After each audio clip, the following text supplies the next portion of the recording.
Hello students, welcome back to my YouTube channel.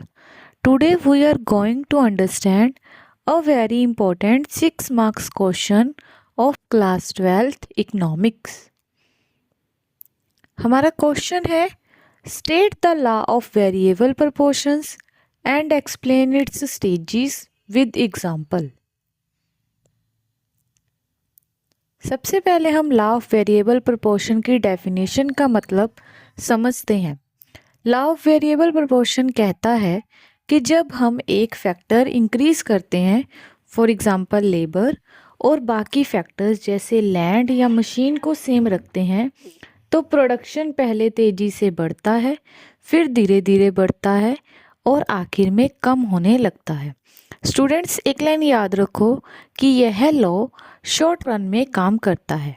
Law of variable proportion की 3 stages होती हैं। सबसे पहली हमारी स्टेज है इंक्रीजिंग रिटर्न्स ऑफ फैक्टर। इस स्टेज में जब हम वर्कर्स बढ़ाते हैं तो प्रोडक्शन भी तेजी से बढ़ता है। क्यों? क्योंकि फिक्स्ड फैक्टर्स का सही यूज़ होता है और वर्क डिवाइड होता है।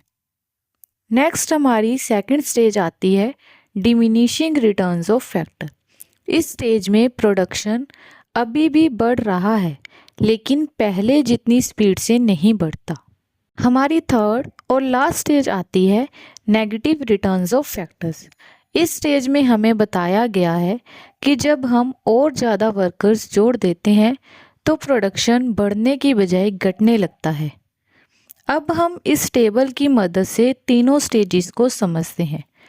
जब लेबर 1 से 2 होती है तो टोटल प्रोडक्शन तेज़ी से बढ़ता है। ये होती है हमारी स्टेज 1। जब लेबर 3 से 4 होता है तो हमारी आउटपुट बढ़ तो रही है, लेकिन धीरे धीरे बढ़ रही है। ये होती है हमारी स्टेज 2। जब लेबर 5 के बाद बढ़ती है तो आउटपुट घटने लगती है और एमपी नेगेटिव हो जाता है। यह होती है स्टेज 3। तो स्टूडेंट्स, आज हमने क्लास 12th इकोनॉमिक्स का लॉ ऑफ वेरिएबल प्रोपोर्शन को अच्छे से क्लियर कर दिया है। आपको बस इतना याद रखना है कि पहले प्रोडक्शन तेज़ी से बढ़ेगा, फिर धीरे धीरे बढ़ेगा और अंत में घटेगा।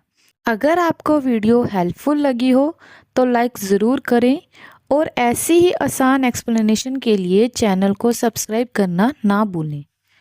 सी you in the next video.